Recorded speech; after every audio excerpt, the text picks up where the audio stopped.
is up, guys? It is Scumpy here, and I'm bringing you a 110 kill domination gameplay. I'm using the assault kill package, but I know that you guys wanted to know some tips for awareness, and I saw that you guys posted that in one of my most recent videos, the 42 and 2 kill confirmed, which I will have a link in the description for you guys. But you guys wanted to know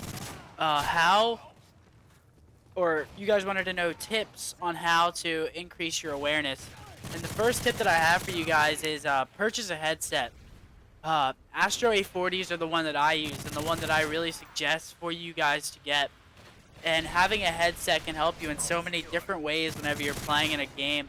I know that whenever your people are shooting and you can't see them on your mini-map because they're using a silencer or something of that matter, you can't see them on your mini-map. So how are you going to know that they're there when you can't hear them? I know that headsets, they contain the sound, and they really force the sound into your ears instead of whenever you're playing on a regular TV, where there's a lot of other things influencing around you. And I know that right there is an example of how I use my headset to help my game out. I saw that bouncing Betty, I heard that bouncing Betty pop out of the ground with that little drill sound, and immediately I ducked. And I could hear it because I was wearing my headset at the time. So using a headset is one of the best ways to increase your awareness. But like I said, if you're gonna purchase one, I definitely suggest getting the Astro A40 with the mix amp. Another really good headset are Steel Series, but those are better for competitive gamers that are going to events because they're a lot better at containing the sound inside of your ears and you can't really hear what's going on around you. But the downside of them is the sound quality isn't as good, but the Astro sound quality is amazing. It's definitely the best headset all around for gaming, so I definitely suggest that you guys should purchase that if you're interested in improving your game. Of course, that's definitely one way to start. The only bad thing about purchasing the headset is that it's rather expensive. I'm not sure exactly how much it is, but it's above 100 and possibly in the 200 somewhere. So if you want to make the investment and become a better player almost immediately, it'll take you a little bit to get used to it. What I would suggest have is pay attention to your teammates. Pay attention to where your teammates are pushing. Try and learn the spawn points and really try and judge where the enemy team is going to be spawning due to where your teammates are positioned on the map. Another way that you can use your teammates is, it's not really suggested, but you can bait your teammates, meaning you let them run out and you let them die in front of you, and then you just jump out and get the easy kill behind them. I mean, people get mad at you if they realize it, but most people in public matches aren't going to realize that you're baiting them, so most of the time it's alright to do. Just let them run out in front of you, jump out, drop shot, hit them while they're not expecting it. Right here, this guy's in a corner. This is ridiculous. This is what ruins Modern Warfare 3, but don't want to rant about that. I want to get back to this awareness. Another tip that I have for you guys is use your kill streaks wisely. Like, I know right here, I have the assault helicopter out, and you can really tell where the helicopter's shooting at. Like, you can tell where it's shooting at, and then you know there's an enemy there. So just in case the helicopter doesn't pick up the kill, try and be aware of where it's shooting, and that'll get you an easy kill most of the time, because most of the time the helicopter is already going to have them weakened from the initial shots that it's putting into them. So just look for where the helicopter is. Another tip that I have for you guys is use your stun grenades, use your portable radar, use your flash grenades, use whatever kind of specialty grenades or radar you're using, and just throw them where you think the enemy is going to be. I know I usually throw them where I think the enemy is going to be spawning just to check myself. I know I've said this in an earlier Moab tip video. You really just throw your stuns to check, not even to like impair them from moving, but really just to check where the enemy is going to be at. Check to see if they're there, just so you don't get caught off guard running around the corner or something.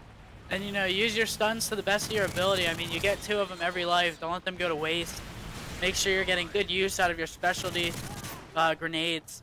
But another tip that I have for you guys is to really pay attention to the enemy's characteristics during the game. I know that towards the end of every game, I know what kind of people I'm playing against. I know that I know if I'm playing against campers. I know if I'm playing against really rushy guys that I can sort of take my time against or rush back at them depending on how I want to play in this situation. But just really pay attention to enemy traits. Just try and characterize them into a category of either campers, rushers, or in between, and then play your game accordingly. As either slow it down, speed it up, just do whatever you got to do to change your game up to really complement their style and really make you as effective as a killing machine as possible.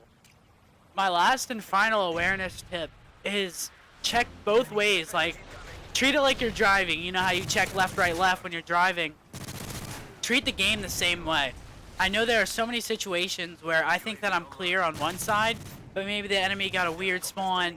Maybe they got a spawn I wasn't expecting them to get. And then I'll run out of the one side expecting nobody to be there. And then nobody's on the one side that I ran to, and then someone shoots me in the back. I know it probably happens to everybody that plays this game, but a way to reduce the amount of times that it's going to happen to you is just take it slow and check both ways before you go. You don't want to get hit by another car, or you don't want to get killed by another player. That's the best analogy that I can really make for that. But here's some good news. I actually just recently ordered a snowball mic.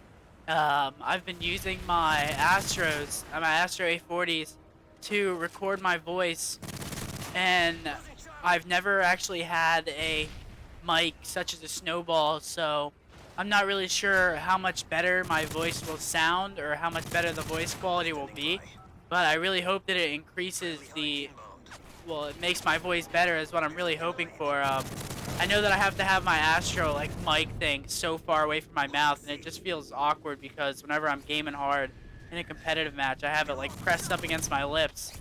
Not literally, but it's really close to my mouth and I'm screaming and stuff, so it's really hard for me to sound like I'm not screaming in these videos. And I hope you guys have been able to understand that. I'm just now getting the hang of the sound. I'm getting pretty consistent with it, trying to keep my voice higher than the game. So I hope you guys have been enjoying that. But let us talk about the game a little bit, shall we? So I've been using, in this domination match, I was going specifically for a high assault gameplay, and I did just that. And I was using the MP7 with rapid fire and extended mags, actually. With rapid fire and an MP7, you run out of bullets so fast, and because I'm not using the specialist bonus and I'm not getting my sleight of hand, I'm not reloading quickly, so I need as many bullets as I can to make sure that I eliminate the enemy team before I run out of bullets. But I'm using Scavenger. I have Scavenger Pro, and then I have Quick Draw. Oh wait, no, I have Assassin in this video actually. And then I have Dead Silence on. And then for my assault, I'm using the standard 7, 9, and 12, I believe it is. The assault helicopter, the AH Overwatch, and the Pavlo. And really, they do a lot of the work for me. They don't get all my kills, but they get a good amount of my kills. And fortunately, the enemy team, they were shooting my stuff down, but they weren't killing it immediately. So I was pretty happy with that. But yeah, I do end up getting 110 kills, which is pretty crazy. I think that is actually the highest amount of kills that I've gotten in an MW3 game. I know that the highest amount of kills that I've ever gotten was in Black Ops, and I can't remember the name of the map. I think it was called Radiation, but I'll try and describe it to you guys. It was the map with the big silos, and then the inside, and then the top control room where you could make the thing go up and down whenever you hit the button. But yeah, I got I think it was 220 something kills on that in a demolition match back in Black Ops, which is pretty insane. That's probably been my best game to date. But yeah, I thought this was a really solid gameplays for you guys. I'm trying to stray away from the Moabs. Other than my Moab tip videos, that's going to be not the end of my Moabs, but it'll be a very big slowdown, I should say. Whenever I finish up that series, I'm trying to get as many Moabs on as many different maps as I can. I know that I have 4 or 5 stored up in my vault, and not on my vault, on my computer, on my hard drive. I have 4 or 5 stored up for you guys, so we'll be pretty consistent uploading them. I'm trying to upload 2 of them and 2 commentaries a week, depending on when I upload something. I try to upload 2 videos a day. But I know that you guys wanted to know about my personal life a little bit, and I'll be discussing that in my next commentary, which will probably be getting uploaded on Thursday, because this is getting uploaded on Sunday. So 2 days in between videos, I'll be uploading my Moab tip video on Tuesday, and then I'll upload my next commentary on that Thursday. So I'll talk about my personal life a little bit for you guys, let you know how my life is every day. Pretty much try and take you from the beginning of my life to my gaming now, really. That's what I'm shooting for. I want to give you guys a pretty in-depth look at what I have done and what I did from my childhood to now. But I appreciate you guys watching the video. I really hope you enjoyed it. It's one of my best gameplays to date. If you did enjoy the video, show your support with a like, and follow me on Twitter at www.twitter.com/apex_scump. That is APEX_SCUMP. Thanks for watching, guys. Take it easy.